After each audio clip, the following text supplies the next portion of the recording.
Bien chicos, ¿cómo están? Bienvenidos al curso de Psicología. El tema de hoy es el desarrollo humano. Sabemos que todo ser humano está inmerso en un proceso de cambio, en un proceso de desarrollo, ¿no? Desde que es un minúsculo organismo unicelular hasta un individuo ya totalmente formado, ¿no? Y luego al nacer continúa obviamente su proceso de desarrollo, ¿no? Este proceso de desarrollo del ser humano, desde que está en el claustro materno hasta la vejez, todas estas etapas de nuestra vida es estudiada por la psicología, por una rama de la psicología llamada psicología evolutiva o psicología del desarrollo, ¿no? Que estudia todos los cambios que sufre el comportamiento a lo largo de la vida. ¿Ok? El ser humano atraviesa por tres etapas claramente diferenciadas. Una etapa prenatal, que es toda la vida gestacional, toda la vida intrauterina, una etapa perinatal y una etapa postnatal. Hoy día vamos a hablar acerca de las etapas del desarrollo humano. ¿Qué es el desarrollo? Hay que diferenciar la palabra crecimiento, la palabra maduración y la palabra desarrollo, ¿eh? La palabra crecimiento hace alusión a cambios cuantitativos, cambios en cantidad, cambios en número, ¿no? Por ejemplo, crecimiento en peso, en estatura, ¿ok? La maduración hace referencia sobre todo a cambios cualitativos, en la forma, ¿ok? En el proceso. Entonces, tanto el crecimiento, que son cambios cuantitativos, como la maduración, que son cambios cualitativos, y también puede ser cuantitativos, pero sobre todo cualitativos, son parte del desarrollo humano. El desarrollo humano es un proceso complejo que abarca tres dimensiones o tres dominios, o tres áreas: la parte física, la parte cognitiva y la parte psicológica. Es decir, que el desarrollo humano se da en tres aspectos. Nos desarrollamos de manera física, de manera cognitiva y de manera psicológica o psicosocial. ¿Está bien? Entonces, ¿qué cosa es el desarrollo humano? ¿Qué entendemos por desarrollo humano?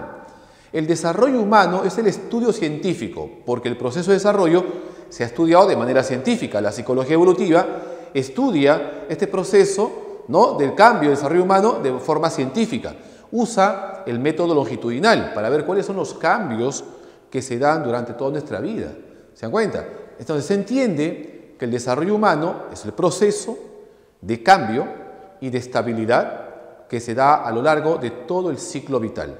Ciclo vital o la vida, también llamada ontogenia.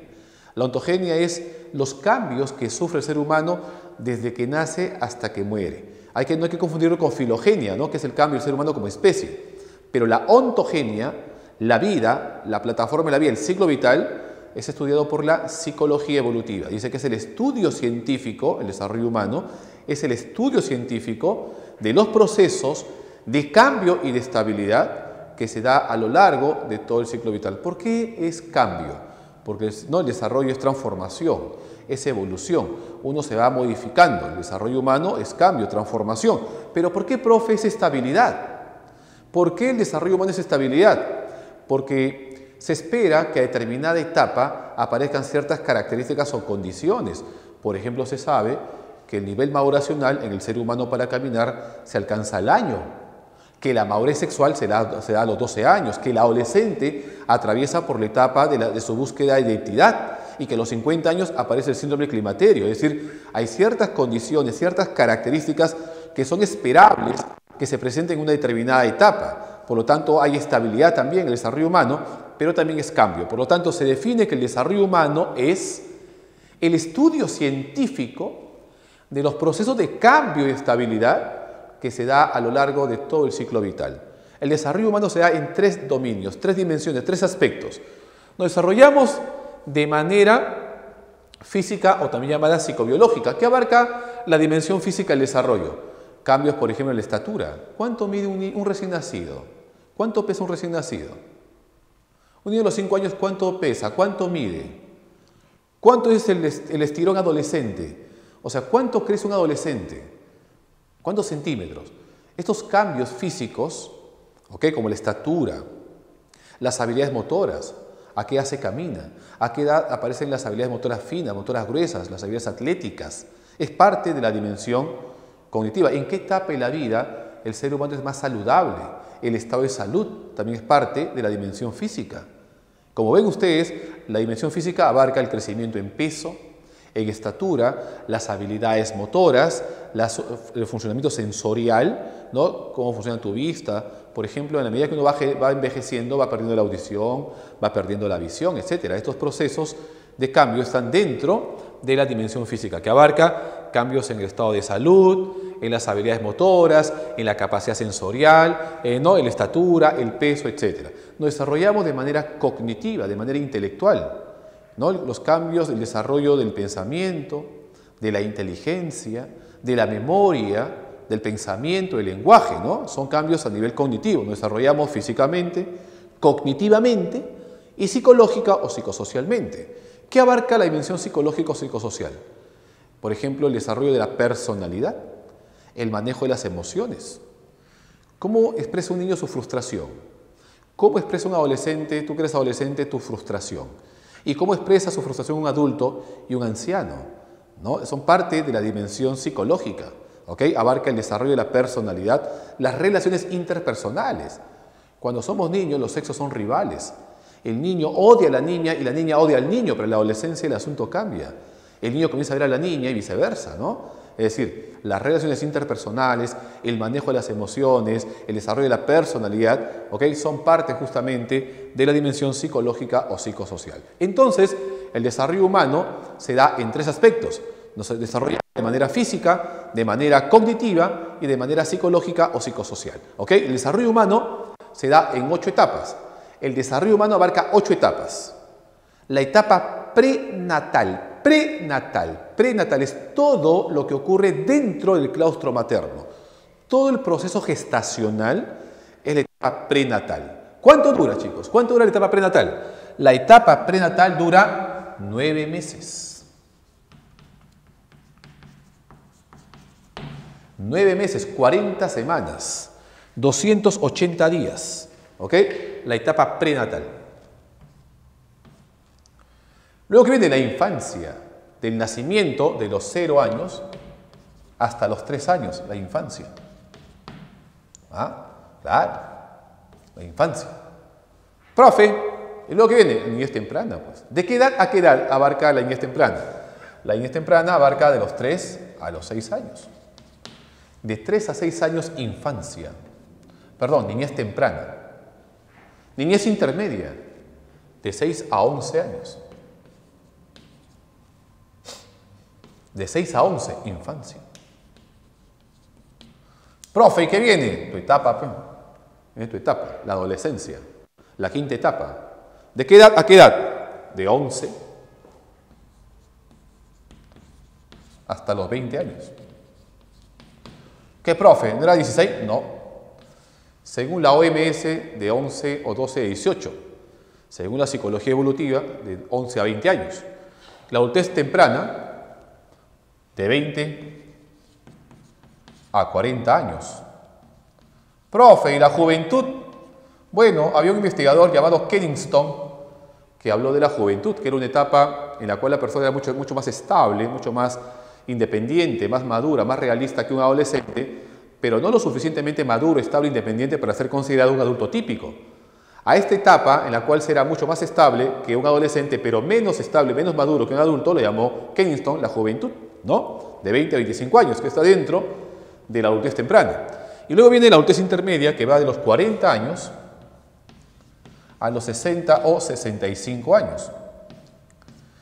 Y luego viene la antiguamente llamada vejez o ancianidad, que ahora no se pronuncia de esa manera, por ser muy peyorativo, ¿no? Sino se habla de adultez tardía o adultez avanzada, que es de los 65 años hacia adelante, ¿no? Hasta donde llegue. Es más, se divide, chicos, se divide, miren, se divide, ¿eh? Adultez tardía temprana, de 65 a 74 años. Adultez tardía intermedia, de 75 a 84 años. Y adultez tardía de 85 hacia adelante, ¿no? Miren, entonces, el desarrollo según la psicología evolutiva. Si tú revisas el libro de Papalia, vas a ver esta clasificación. ¿Ok? Entonces vemos que el desarrollo humano es el estudio científico de los procesos de cambio y de estabilidad que se da a lo largo de todo el ciclo vital y que se da en 3 dimensiones: física, cognitiva y psicosocial. y que el desarrollo humano abarca 8 etapas. Prenatal, infancia, niñez temprana, niñez intermedia, adolescencia, adultez temprana, intermedia y tardía. ¿Ok? Muy bien. Entonces vamos a mencionar, también explicar, decimos que a la psicología no le interesa tanto la dimensión física o psicobiológica, le interesa más el estudio de la dimensión cognitiva y de la dimensión psicológica. La dimensión física, el desarrollo, le interesa más a la biología, pero la parte psicológica y la parte cognitiva le interesa hacia la psicología. Por lo tanto, dentro de la dimensión cognitiva tenemos a un investigador muy conocido, que es un biólogo suizo y psicólogo, epistemólogo, llamado Jean Piaget. Jean Piaget estudió el desarrollo cognitivo en el ser humano.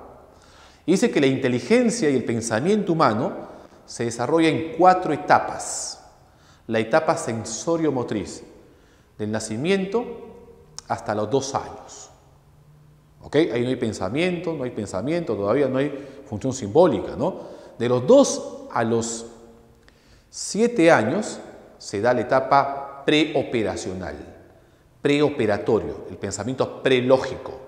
Es altamente imaginativo, está dominado por el egocentrismo. ¿Ok? Ahí aparece la función simbólica. Un niño de esta edad, de 2 a 7 años, es capaz de pensar, de imaginar, de recrear el mundo en su mente, pero todavía carece de lógica. No maneja todavía el pensamiento lógico, es prelógico. Y a partir de los 7 años y medio, hasta los 11 años, se da la etapa de la inteligencia operatoria concreta. Es decir, el niño ya piensa de manera lógica, su pensamiento es coherente, pegado a la realidad, pero es una lógica concreta. Profe, ¿cómo concreta? El niño de 7 y medio a 11 años, o hasta 12 incluso, necesita de objetos que pueda ver, que pueda tocar, que pueda manipular para dar una respuesta efectiva, porque todavía no maneja abstracciones. Está muy pegado a la realidad, a los objetos concretos. Tú le preguntas, ¿qué es? ¿Qué es la libertad? ¿Qué es el amor? Y no te va a poder definir. Te va a decir algo concreto. ¿Qué es el amor? Cuando uno quiere a alguien. Le he preguntado, ¿qué es? Para que haga una abstracción y no puede hacerlo. Y después de los 12 años, el pensamiento lógico se hace abstracto, se hace formal. Es decir, ya no necesitamos la presencia de algo físico para poder dar una respuesta efectiva, sino que todo es a nivel intelectual cognitivo, abstracto. Según Piaget, la inteligencia humana se desarrolla en estos 4 aspectos. La inteligencia sensorio-motriz va de 0 a 2 años. La inteligencia preoperacional de 2 a 7 años. La inteligencia operatoria concreta de 7 y medio a 11 o hasta 12. Y la formal de 12 hacia adelante. ¿Ok? Hay otro investigador llamado Labouvier-Bieff, que habla de una 5ª etapa. La etapa postformal. Ya no la etapa formal de Piaget, sino que Piaget quedó corto, postformal. Y el pensamiento ya no es hipotético deductivo, como decía Piaget, sino el pensamiento ahora es dialéctico. Es decir, que la persona, el adulto, entiende contradicciones. Es decir, que la vida, el mundo no es blanco y negro, bueno y malo, que hay matices en la vida. Y eso es capaz de entenderlo el adulto, ¿no? ¿Se dan cuenta? Eso es lo que Labouvier-Bieff habla de la etapa postformal, el pensamiento dialéctico. ¿Ok? Entonces, esta es la dimensión cognitiva, la dimensión ¿no? intelectual, pero hay otra dimensión de la personalidad, lo psicológico, nuestras emociones. Ahí aparecen 2 psicoanalistas muy importantes, ¿no? Freud, Sigmund Freud, el padre del psicoanálisis, y su amigo, discípulo, que luego se separa de Freud, que es Erik Erikson. Entonces, Freud habla de que el desarrollo de la personalidad se da en 5 etapas, 5 aspectos. Hay un concepto que para Freud es muy importante, que es la libido. La libido, no libido, yo de ese grupo, la libido. La libido, según Freud, es la energía sexual que nos impulsa a la acción, a la actividad. Y esa energía sexual, dice Freud, se va alojando en una determinada parte del cuerpo según la edad. De 0 a 2 años, la libido se aloja en la zona oral, dientes, labios, lengua.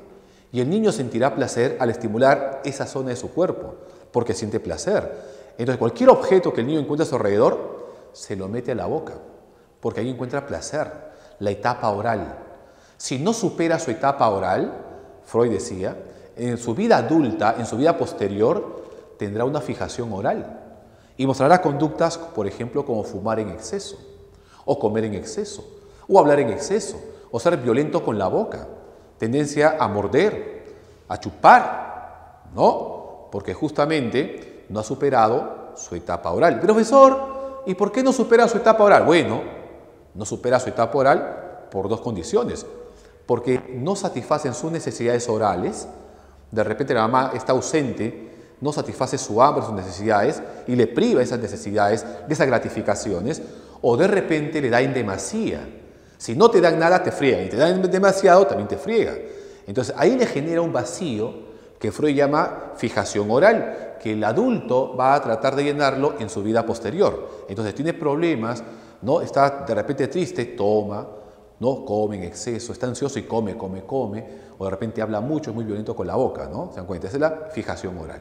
Luego la libido, que estaba en esta zona oral, dientes, labios, lengua, la libido se desplaza a la etapa anal, al ano, a etapa anal. Y el niño va a sentir placer porque la libido está en esa zona, va a sentir placer al retener, al expulsar sus deposiciones. A esta edad el niño está aprendiendo a ir al baño solo. Y el niño en realidad está jugando, se está masturbando, retiene, expulsa, retiene, expulsa. En ese juego él siente placer. Si no supera su etapa anal, de adulto tendrá una fijación anal y mostrará conductas como robar, ser muy obsesivo, muy compulsivo con la limpieza, con el orden, con la puntualidad. Tendrá tendencia a coleccionar objetos. Toda persona que colecciona objetos, cualquier cosita, y es muy obsesivo con la limpieza, con el orden, con la pulcritud, y es recontra tacañaza, recontra vara, es que no ha superado su etapa anal. ¿Ok? Hay una etapa anal retentiva y una etapa anal expulsiva. La etapa anal retentiva es una persona que acumula cosas, un acumulador, y el expulsivo es una persona que está muy pegado al orden, a la limpieza, ¿no? Que en realidad también es una persona mucho más flexible, pero lo que va a dominar la etapa anal es la cuestión de retener, ¿no? Porque no, obviamente su etapa anal no superó esta cuestión de la expulsión adecuada, ¿no? De las deposiciones. Bien, entonces Freud habla de ese concepto que es la libido, que es la energía sexual que se va alojando en una determinada parte del cuerpo según la edad, y de ahí pues obviamente uno va superando ciertas condiciones y va formando su personalidad. Luego de la etapa anal que Freud hablaba, ¿no? Que abarca del año y medio a los 3 años, la libido que estaba en esa zona, en la zona anal, se desplaza ahora al pene en el varón y al clítoris en la mujer. Y ahí hablaba Freud de que comienzan los actos masturbatorios. O sea que las primeras maniobras masturbatorias no ocurren en la adolescencia, sino ocurren justamente en la infancia, ¿no? A partir de esta edad, de 3 a 5 años. Un niño de 3 a 5 años, ¿dónde tiene las manitos? Dentro del bolsillo, jugando billar de bolsillo, ¿no? Ahí tocándose el pene. El niño ha descubierto una parte de su cuerpo que le da mucho placer, su pene, y se masturba. Y la niña también descubre una parte de su cuerpo que le da placer, su clítoris, que Freud decía que es un pene atrofiado, es un pene que no ha crecido lo suficiente, pero es mucho más sensible que el pene en el hombre. Y la niña también descubre esta parte de su cuerpo que le da placer y se masturba al cruzarse de piernas, al manejar la bicicleta. Si no supera su etapa fálica, Freud diría que este niño se hace homosexual. O sea que para Freud la homosexualidad ocurre en la etapa fálica. ¿Y por qué, profe? Lo que pasa es que a esta edad aparece el super yo y también aparece el famoso complejo de Edipo. El niño, decía Freud, no es nada inocente, no es nada bonito. Para Freud el niño es un perverso polimorfo.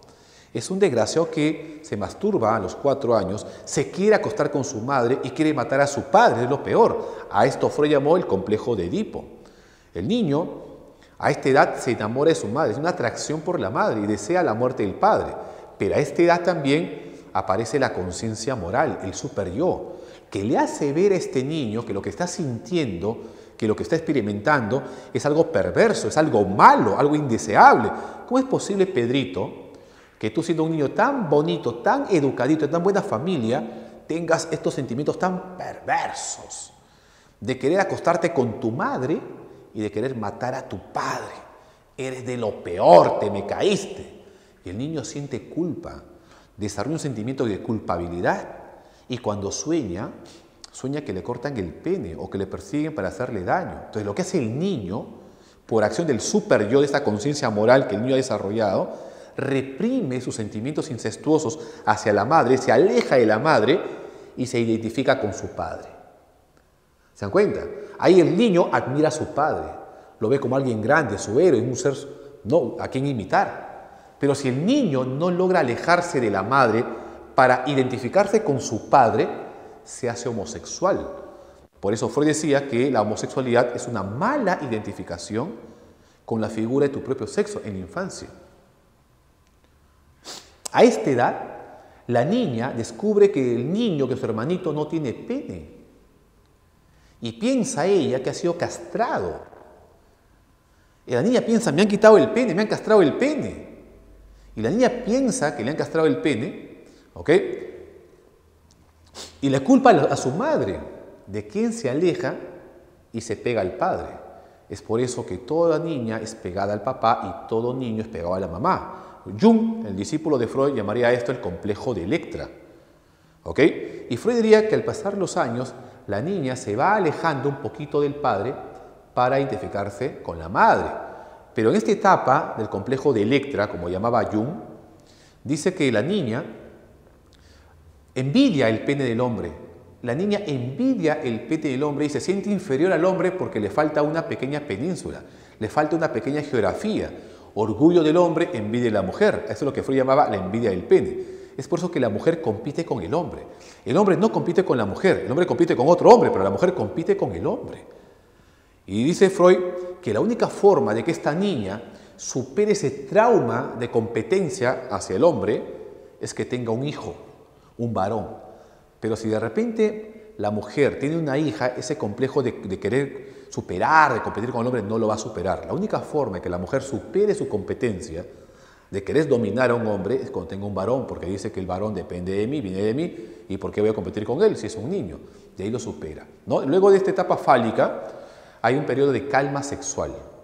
La libido, la energía sexual que Freud hablaba, descansa, duerme, ¿no? 7 años descansa esta libido, así como durmió Blancanieves, 7 años. De los 5 a los 12 años la libido descansa, es una etapa de calma sexual, de tranquilidad, toda la primaria. El niño obediente, tranquilo, responsable, moralista. Y luego en la adolescencia, a partir de los 12 años, ¡ruah!, regresa el monstruo, la etapa, ¿no?, genital, la sexualidad madura, la heterosexualidad. El hombre comienza a sentir atracción por el sexo opuesto y viceversa, ¿no? El hombre por la mujer por el hombre. Es lo que Freud llama la etapa genital, la sexualidad supuestamente madura. ¿Se dan cuenta?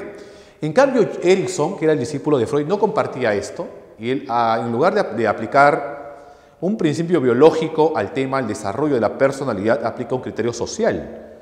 Y él va a decir que todo ser humano, toda etapa en nuestra vida, hay un problema, hay una crisis por superar, hay un paquete por cargar. Toda etapa en nuestra vida tiene una tarea por cumplir. Y la primera tarea por cumplir, por superar, se da el nacimiento hasta el año. Es la etapa de la confianza versus la desconfianza. El niño va a sentir el amor, la protección de su madre, una madre abnegada que satisface sus necesidades, y va a aprender de que el mundo es confiable. Pero si de repente es una madre fría, que no está presente, le genera un vacío. A eso es lo que Erikson llama la desconfianza. ¿Ok? Si el ser más querido, más pegado a ti, tu madre te ha fallado, entonces ¿qué puedes esperar del mundo? Pues, ¿no? Entonces hay gente que es desconfiada, que no quiere confiar en nadie, y hay gente que es muy confiada, ¿no? Entonces, bien, esta es la etapa de la confianza. Luego, de 1 a 3 años, el ser humano tiene que superar la etapa de la autonomía versus la vergüenza y la duda. ¿Qué es eso? La autonomía es que un niño de 1 a 3 años quiere ser independiente, quiere caminar solo, comer solo, y muchas veces la madre como que lo reprime, como que lo castra, lo limita, ¿no? Esto tiene que superar. Si de repente tu madre es una madre castradora que te limita o te sobreprotege, entonces te genera limitaciones, ¿no?, en tus relaciones sociales, interpersonales. ¿Okay? Y si te da de repente la autonomía y la libertad, te hace más independiente. De 3 a 6 años, el niño tiene que superar la etapa de la iniciativa versus la culpa. El niño a esta edad es muy colaborador, muy entusiasta. Quiere ayudar, quiere mover por acá, ve a la mamá que está barriendo, también quiere barrer. La mamá está lavando los platos, también quiere ayudar a lavar los platos. Más lo que rompe, más que estorba que lo que ayuda, pero está ahí. Y muchas veces también lo limitan, ¿no?, y le generan una especie de culpabilidad por lo que ha hecho. Entonces, esta es la etapa que el niño tiene que superar, la etapa de la iniciativa versus la culpa. Y cuando entra al colegio, también el niño tiene que superar otra crisis, la competencia. Destacar, sobresalir sobre otros niños. Es la etapa de la laboriosidad versus la inferioridad. ¿Ok? El entrar en competencia con otros niños, si de repente destaca, de repente es revalorado, sobresale, su autoestima se eleva. Pero si de repente no destaca, es descalificado, no lo toman en consideración, saca malas notas, su autoestima disminuye. Erikson decía que esta es la etapa de la formación de la autoestima. Muy importante, toda la primaria, de 6 a 11 años. La etapa de la laboriosidad versus la inferioridad. Y tú que eres adolescente, tú estás atravesando por la etapa de tu búsqueda de identidad. La famosa identidad versus confusión de roles. La mayoría se identifica, la mayoría asume su rol, otros se sienten confundidos en la vida. ¿Qué abarca la identidad? ¿No? ¿Qué abarca la identidad? Abarca, por ejemplo, quién soy, qué cosa quiero ser, a qué me voy a dedicar y qué carrera voy a estudiar para poder desempeñarme en una labor y toda mi vida. ¿No? La mayoría sabe, lo asume un rol y otros se sienten confundidos. Esta es la crisis que el adolescente debe superar, la etapa de la identidad versus la confusión de roles. Y ya en la adultez temprana, la crisis por superar es la etapa de la intimidad versus el aislamiento. ¿Qué cosa es la intimidad? Es el hecho de encontrar una pareja estable para casarte y tener una familia. La mayoría lo logra, otros optan por la soltería. ¿Ok? Esto va de 20 a 40 años. Y ya en la etapa de la adultez intermedia, la crisis por superar es la crisis de la generatividad versus estancamiento. ¿Qué es eso, profe, generatividad? A los 45 o 50 años aparece la etapa de la recapitulación de la vida. Se llama la etapa de la trascendencia de la vida. Una persona a esta edad quiere dejar un legado, una enseñanza a la generación que viene después de él. Se pregunta, ¿la vida que yo tengo era la vida que yo quería? ¿Esta es la familia que quería? Si dice que sí, si ha logrado sus metas, se siente tranquilo, reconfortado y va a servir de guía, de orientación a la generación que viene después de él. Pero si luego haber hecho una especie de análisis, de recuento de toda su vida, encuentra que hay vacíos, que no logró lo que él quería cuando era joven, hay un sentimiento de estancamiento, de frustración. Y no va a ayudar a nadie, todo lo contrario. ¿Ok? Esa es la famosa etapa de la trascendencia. Entonces tú conversas con una persona de esta edad, ¿no? De 40 a 65 años, todo lo que te habla es que aproveches el día, que tu vida, que la profesión, claro, porque quiere dejarte una enseñanza y lo ha vivido y quiere que tú no cometas ese error. Pero tú como eres adolescente te va a llegar altamente porque estás en otra, pues, ¿no? Y la última etapa es la integridad del yo versus la desesperación. Una persona de esta edad tiene que asumir que la vida es un proceso, que él ya lo cumplió y que lo que espera es simplemente la muerte y resignarse a lo que viene. Pero hay gente que no acepta la muerte ni la condición de anciano y se desespera y sufre. Es una etapa para la preparación de la muerte, ¿no? La etapa de la integridad versus la desesperanza o la desesperación. Bien, comencemos a desarrollar entonces las distintas etapas del desarrollo humano. Vamos a analizar la etapa prenatal, la etapa de la infancia, niñez temprana, hasta llegar a la adultez tardía. La etapa prenatal es todo lo que ocurre dentro del claustro materno, toda la vida gestacional, toda la vida intrauterina corresponde a la etapa prenatal, ¿ok? Se desarrolla en 3 periodos. El periodo germinal, también llamado periodo cigotal o cigótico, se da desde la fecundación del óvulo por un espermatozoide hasta las 2 semanas. De la fecundación hasta las 2 semanas es la etapa cigotal. ¿Qué ocurre en ese periodo? La división celular que tú ya conoces, telefase, metafase, anafase. Y ahí aparecen los órganos rudimentarios que protegen y nutren al nuevo ser. ¿Cuáles son esos órganos rudimentarios que protegen y nutren a este nuevo ser?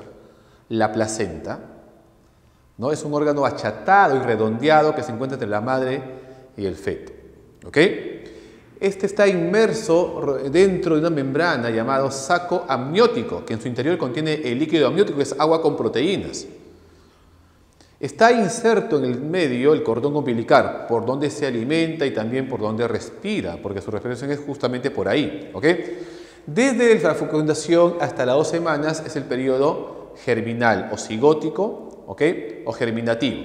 De las 2 semanas a las 8 o 13 semanas, periodo embrionario. Es el periodo más difícil, más crucial, más sensible de toda la vida intrauterina. ¿Por qué, profesor? Porque aquí comienzan a desarrollarse los órganos y sistemas más importantes, sistema nervioso, sanguíneo, visceral, endocrino, comienza a desarrollarse, ¿ok? El crecimiento es tan rápido, tan acelerado, Y debido a este crecimiento tan rápido, tan acelerado, el organismo se vuelve muy vulnerable. Pueden ocurrir alteraciones. ¿Qué alteraciones, profe? Por ejemplo, el síndrome de Down ocurre en esta etapa. Nació con labio leporino, dedos supranumerario, hay gente que nace con 6 dedos. Estas alteraciones, ¿no?, ocurren en el periodo embrionario. Se producen abortos espontáneos. La mujer debe sospechar de una amenaza de aborto cuando tiene dolor en la parte pélvica y dolor en la parte lumbar y pérdida de sangrado. Se dan abortos espontáneos, malformaciones. Todas las enfermedades o todos los problemas congénitos con los cuales nace el niño se ha desarrollado en el periodo embrionario, llamado periodo sensible o periodo crítico, ¿no?, porque ocurren alteraciones. Y todos los sistemas, como comienzan a desarrollarse, y cualquier sustancia, cualquier noxa externa va a afectar directamente la formación del nuevo ser. ¿Ok? Y de las 8 o 13 semanas hasta el momento antes del parto, periodo fetal. ¿Y por qué periodo fetal? Feto, porque tiene forma humana definida. Todos los sistemas ya están desarrollados, ¿ok? Tiene forma humana definida, aparecen las conductas reflejas, aparece también la expresión emocional, ¿no? Y tiene ya expresión y recepción emocional. Todo esto ocurre en el periodo fetal, de las 8 semanas o 13 hasta el momento antes del parto. Y luego la mujer va a sentir unas pequeñas contracciones que al principio muy sensible, que lo puede confundir de repente hasta con gases incluso, ¿no? Pero luego estos dolores están haciendo más fuertes y más intermitentes a intervalos mucho más cortos, ¿no? Ahí estamos ya dentro de la siguiente etapa, que es la etapa perinatal, todo el proceso de parto. Todos los partos son diferentes, pero todos los partos vaginales siguen un modelo básico de 3 etapas. Primera etapa de labor. La primera etapa de labor se da desde las primeras contracciones uterinas hasta la completa dilatación del cuello uterino, que son 10 centímetros. Y para pasar de una dilatación a otra, son como más o menos 1 hora. En una mujer primeriza, esta primera etapa de labor dura de 8 a 14 horas. Y en una mujer que ha sido mamá, de 4 a 8 horas. ¿Ok? La primera etapa de labor son las contracciones uterinas. De la primera contracción hasta la completa dilatación del cuello uterino. La segunda etapa es el parto alumbramiento. El bebé solito se va a acomodar. La cabeza hacia abajo y las piernas hacia arriba. Se llama posición de vértice. Y la dilatación permite que el cuello del útero se vaya abriendo, dilatando y la cabeza pueda ir descendiendo. Y cuando la cabeza del bebé entra al cuello uterino, se llama coronar. Y luego empuja a la madre y sale el bebé, el parto. Un parto normal, sin complicaciones, dura media hora. Si hay complicaciones, hasta hora y media. Después del parto, la mujer tiene que pujar nuevamente, sacan la placenta. Y si hay restos placentarios, tienen que someterle a un legrado o a un aspirado, ¿no? Esta es la etapa perinatal, ¿ok? Tiene 3 etapas. La primera etapa de labor, la segunda etapa y la tercera etapa. Al recién nacido se le llama neonato. Neonato es el recién nacido hasta el primer mes de vida. Jean Piaget llamaba a esta etapa la etapa de los reflejos, porque el recién nacido trae una serie de conductas automáticas reflejas que le van a permitir sobrevivir a este ambiente, porque su organismo todavía no está preparado para poder sobrevivir a este ambiente. No regula su temperatura. De repente nació en febrero, que es un mes muy caluroso acá en Lima, pero de repente él siente frío. La mamá dice, no, abra la ventana, prenda el ventilador, quítele la ropita, porque está sudando, hace demasiado calor. Claro, el sentido común dice que si hace calor para todos, también para el bebé debe hacer calor. Pero el hipotálamo del bebé no regula su temperatura, por lo tanto él debe sufrir hasta de hipotermia y abre la ventana y se enferma. Por eso que la mayoría de niños en los primeros meses se enferman siempre de la gripe, ¿no? No regula su temperatura, no ve más allá de medio metro, es decir, tiene una inmadurez severa, pero son las conductas automáticas, los reflejos que le permiten sobrevivir, adaptarse a este entorno. Estas conductas reflejas con las cuales nace el niño y le permiten adaptarse y sobrevivir son, por ejemplo, el llanto. El llanto indica, el recién nacido tiene que llorar, ¿ok? Nace el bebé, le cortan el cordón umbilical, le aspiran la mucosidad de la nariz y de la boca y la primera bocanada de aire se convierte en llanto. El llanto indica que está respirando, que está oxigenando, que sus pulmones funcionan. El llanto es un reflejo, tiene que llorar. Antes agarraba y le traía un palmazo para que llore, ahora no es necesario. Ahora le aspiran la mucosidad de la boca y la nariz y tiene que llorar. Si no llora, hay problemas. ¿Ok? Reflejo de llanto. ¿Qué más? Reflejo de succión. Agarran al bebé, lo bañan y lo llevan a neonatología y le examinan y le aplican el test de Apgar. Le ven el peso, la coloración, el tamaño, ¿no? Los reflejos. Reflejo darwiniano, por ejemplo, el doctor le pone la mano en la palma de la mano y lo cierra con fuerza. Y lo agarra tan fuerte que lo puedes levantar para que haga abdominales incluso. En serio, ¿eh? El reflejo de Babinski en la planta del pie. Le pasas el dedo en la planta del pie, el bebé quiere agarrar lo que tiene en su planta como si fuesen manos, así. Si estira, es porque hay problemas, tiene que hacer así. Quiere agarrar con su plantita del pie, ¿no?, lo que tiene en su palma, en su planta. El reflejo del cuello tónico. Tú al bebé le volteas la carita para un lado, estira el brazo y la pierna a este lado. Igual para acá, ¿no? Reflejo del cuello tónico. El reflejo sobresalto o de moro. De repente por ahí agarras al bebé y lo haces así, hace como un paracaídas, como si estuviese cayendo, ¿no? O de repente se encorva así, tipo la grulla. Eso es el reflejo de moro. El reflejo de marcha. Agarras al bebito sobre una superficie plana, una mesa, por ejemplo, lo agarras acá en los hombritos y el bebé hace toda la finta que camina, ¿no? Reflejo de marcha. O lo pones así, lo agachas y hace toda la finta que camina, ¿no? Que gatea, reflejo de gateo. Pero el reflejo más sorprendente es el reflejo de buceo o de natación. Una piscina, 36 grados de temperatura, si le metes a una agua fría se va a congelar, hipotermia, 36 grados de temperatura corporal, lo tiras y el bebé nada. Abre los faroles, los ojos, toma aire y comienza a bucear. Sale, bota el aire, toma agua y ingresa de nuevo. Es el reflejo más sorprendente. Se pierde los 4 o 5 meses. ¿Ok? Entonces, el desarrollo del bebé en esta etapa va de arriba hacia abajo. El bebé, el neonato, va a dominar primero las partes que están más cerca al cerebro.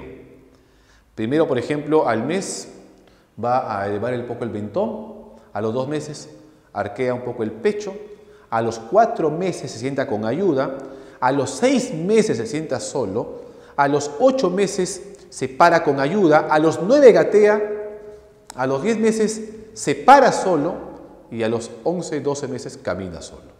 El desarrollo motor físico, cuando va de arriba hacia abajo, se llama desarrollo céfalo-caudal. Céfalo, cerebro, caudal, cola. Primero va a tener dominio de las partes que están más cerca a su cerebro. Desarrollo céfalo-caudal, de arriba hacia abajo. Y el desarrollo próximo-distal, del centro del cuerpo hacia afuera. Primero va a dominar su tronco, después domina el brazo, y después que domina los brazos y el tronco, recién tiene dominio sobre sus dedos. Del centro hacia afuera se llama desarrollo próximo-distal y de arriba hacia abajo, céfalo-caudal. ¿Ok? El desarrollo físico también es rápido, ¿eh? El bebé crece a una velocidad muy rápida físicamente. Le compras una ropita ahorita, la semana ya le está quedando chica. ¿Ok? ¿Qué más? En la parte emocional, en la parte psicológica se da el apego. El apego. Es lo que Erikson llamaba la etapa de la confianza versus desconfianza. La primera experiencia afectiva del ser humano es con la madre. Si tú eres una madre abnegada que satisface sus necesidades, se produce un apego seguro. Si es una madre que abandona, que deja al hijo con la abuela, con la tía o con la empleada y se va a trabajar, desarrolla un apego inseguro. Y esto va a definir luego más adelante en su vida posterior. ¿Ok? Entonces, la primera experiencia afectiva, la primera cuestión emocional que el niño desarrolla y experimenta es el apego. ¿Ok? Eso es que se va a dar en la parte emocional. En la parte intelectual, el niño atraviesa por la etapa de la inteligencia sensorio-motriz. Es decir, las únicas condiciones que trae el niño para poder adaptarse son aquellos datos, aquella información que el niño puede captar a través de los sentidos, de ahí la palabra sensorio, y los movimientos que realiza, porque a esta edad no hay pensamiento, no hay función simbólica, no hay lenguaje. El lenguaje recién aparece más o menos 1 año y medio por ahí, ¿no? Casi a los 2 años, igual que el pensamiento. Entonces, las únicas condiciones con las cuales nace el niño y le va a permitir sobrevivir es esto lo que Pierre llamaba la inteligencia sensorio-motriz. Son los datos que uno recibe por los sentidos y los movimientos físicos que realiza. ¿Ok? Y luego Erikson también habla de la etapa de confianza versus de confianza, que es más o menos como el apego. Y luego también habla de la autonomía versus la vergüenza y la duda, ¿no? Que es el hecho que el niño quiere ser independiente, caminar solo, hacer sus cosas solo, a veces se le limita, y a veces le da libertad. Si le da libertad, crece autónomo, independiente, si no crece sobreprotegido. Y Freud va a decir que el niño de esta edad va a atravesar por la etapa oral, que explicaba hace un momento, ¿no? Que el foco de placer esté en la boca, dientes, labios, si no supera, habrá una fijación oral en su vida posterior y también en su etapa anual, que si no lo supera, habrá pues rezagos en su vida posterior, ¿no? Y tendrá conductas como robar, ser muy obsesivo con la limpieza, tacaño, etcétera, ¿no? Bien, hablemos entonces de la niñez temprana, ¿no? La niñez temprana abarca de 3 a 6 años, ¿ya? De 3 a 6 años. ¿Qué ocurre durante todo este proceso? Miren, el crecimiento físico es mucho más lento que la etapa anterior. La apariencia física de esta edad, más o menos todavía media regordete, mofletuda, pero se va pareciendo un poco más ya a la apariencia que va a tener de adulto. ¿Qué ocurre? Aparecen las habilidades motoras finas, es decir, puede escribir, cortar con la tijera, manejar una bicicleta, en fin, puede aprender ese tipo de cosas, ¿no? Se da la lateralidad. ¿Qué es eso? La preferencia manual. Ahí se define si es zurdo o de repente es diestro. Ahí se da la preferencia manual o la lateralidad. En cuanto a su inteligencia, Jean Piaget dice que una persona de 3 a 6 años atraviesa por la etapa preoperacional, es decir, aparece la función simbólica, aparece el lenguaje, pero todavía su lógica, o sea, no maneja todavía la lógica, ¿no? Se deja llevar por la imaginación, por la fantasía, etc. ¿Okay? Pero sin embargo ya es capaz de representar simbólicamente la realidad en su mente. Por ejemplo, se da la imitación diferida, es decir, que el niño puede imitar una conducta que vio con anterioridad. En la etapa anterior se daba una directa. O sea, el niño imitaba la conducta que veía en este momento, pero en cambio, en esta edad, se da una imitación diferida. Puede repetir una conducta que vio de repente hace tiempo, ¿no? De repente en el colegio escuchó la canción Los pollitos dicen y en su casa en la tarde, el día jueves, lo sacan en su casa a todo volumen. O de repente vio que en la casa de su primito saltaba en un pie y él en la casa el día está saltando en un pie. Es decir, que tiene la capacidad de poder representar simbólicamente la realidad en su mente. Eso es lo que Piaget llamaba la función simbólica o la función semiótica que se presenta en esta edad. Este niño a esta edad está dominado por el egocentrismo, es decir, piensa que todo gira en torno a él, es una gran limitación que tiene. Y el otro es que obviamente no maneja todavía la lógica. En cuanto a lo que Erikson llama la crisis, un niño a esta edad de 3 a 6 años atraviesa por la crisis de la iniciativa versus culpa, es decir, el niño a esta edad es muy colaborador, es muy entusiasta, pero a veces se le genera pues un sentimiento de culpa, se le castra, se le frustra por esa iniciativa que tiene, ¿no? Entonces, si de repente la mamá refuerza, favorece esa conducta de ayudar, va a generar en él una cuestión de ayuda, una conducta pro, pero si de repente lo limita, le va a generar una especie de frustración y esa iniciativa se va a limitar, ¿no? Se va a cortar. ¿Está bien? Y según Freud, atraviesa por la etapa fálica, es lo que él llamaba que la libido, que explicaba hace un momento, la libido es esa energía sexual que se aloja en el pene y se aloja en el clítoris de la mujer. Y también decíamos que en esta edad aparece el super yo, que es la conciencia moral. Entonces el niño a esta edad atraviesa por el complejo de Edipo, que se enamora de la madre del niño y la niña se enamora del padre, ¿no? Eso es lo que debe superar y debe asumir como algo para que forme en su vida adulta una persona estable. Bien, de 6 a 11 años atravesamos por la niñez intermedia, ¿ok? Es toda la primaria. ¿Qué ocurre acá? Aquí aparecen las habilidades atléticas. En la etapa anterior aparecen las habilidades motoras finas, que pueda insertar el hilo en una aguja, que pueda insertar cuenta, cortar con la tijera, escribir, pintar sin salir de la línea, ¿no? Pero acá aparecen ya las habilidades atléticas, puede hacer saltos mortales, aprender un arte marcial, en fin, ¿no? En cuanto a su inteligencia, supera todos los problemas, limitaciones de la etapa anterior, aquí lo supera. Aquí desaparece el egocentrismo. El pensamiento que acá era irreversible, porque a un niño tú le preguntabas, a ver, cuéntame del 1 al 10, y te contaba el 1 al 10, pero decías, cuéntame el 10 al 1, no podía. Acá sí lo hace. El pensamiento se hace reversible. El pensamiento se descentra. Aquí tú le preguntabas, ¿qué pesa más, 1 kilo de fierro o 1 kilo de algodón? Te decía que 1 kilo de fierro. Aquí entiende que 1 kilo de lo que sea es 1 kilo. ¿Ok? De algodón o de fierro es igual 1 kilo, pesan iguales. Aquí entiende, el pensamiento se hace lógico. Aquel pensamiento era prelógico. Aquel pensamiento está centrado en la realidad, pero es una lógica concreta. ¿Cómo lógica concreta? Necesita de la presencia de objetos que pueda ver, que pueda tocar, que pueda manipular, porque todavía no maneja abstracciones. Su pensamiento es centrado en las cosas que ve, que toca, que cuenta. ¿Cómo aprende a contar un niño a esta edad? Con cuentita, con sus deditos. Es decir, su pensamiento es hecho lógico. Aún necesita de elementos físicos que pueda ver, que pueda tocar, que pueda contar. A eso Jean Piaget lo llamó inteligencia operatorio concreta.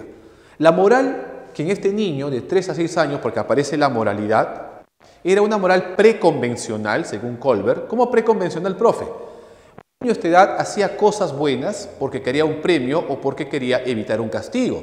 Por ejemplo, hace la tarea no porque haya entendido que la tarea es su responsabilidad y que es bueno para él, sino porque papá le está obligando y si no hace la tarea le va a pegar. O si no hace la tarea, no le da el premio que le prometió. Por eso se porta bien o por eso hace las cosas. Pero en cambio aquí, de 6 a 11 años, el niño entiende la moralidad, entiende la norma y se ajusta a la norma. Es muy obediente, es muy colaborador, está centrado en la norma. ¿Por qué no roba? ¿Por qué no roba? Aquí no roba porque dice que la norma dice que robar es malo. Es decir, ve que la norma es absoluta y no hay que faltar a la norma, se pega. Eso es lo que se llama moral convencional. Un niño de esta edad es muy colaborador, muy entusiasta. Y también se está formando la autoestima, lo que Erikson llamaba la etapa de la crisis de la laboriosidad versus la inferioridad. Es decir, va al colegio, compite con otros niños y si destaca, su autoestima se fortalece. Y si no destaca, de repente lo rechazan, su autoestima disminuye. ¿Okay? Es lo que él llama la etapa de la laboriosidad o industriosidad versus inferioridad. Y según Freud, el niño de esta edad atraviesa pues obviamente por la etapa o el periodo de latencia, un periodo de calma sexual. Esa libido que tanto Freud nos hablaba descansa, duerme, no se manifiesta, está en estado latente, ¿no? Y según Piaget, su moralidad va a ser una moralidad heterónoma, es decir, se va a sustentar en la voluntad del otro. El niño es obediente porque una figura de autoridad le dijo que haga tal cosa y la respeta y la acata, ¿ok? Moral centrada en los demás, heterónoma. Y según Kohlberg, pues atraviesa por la moral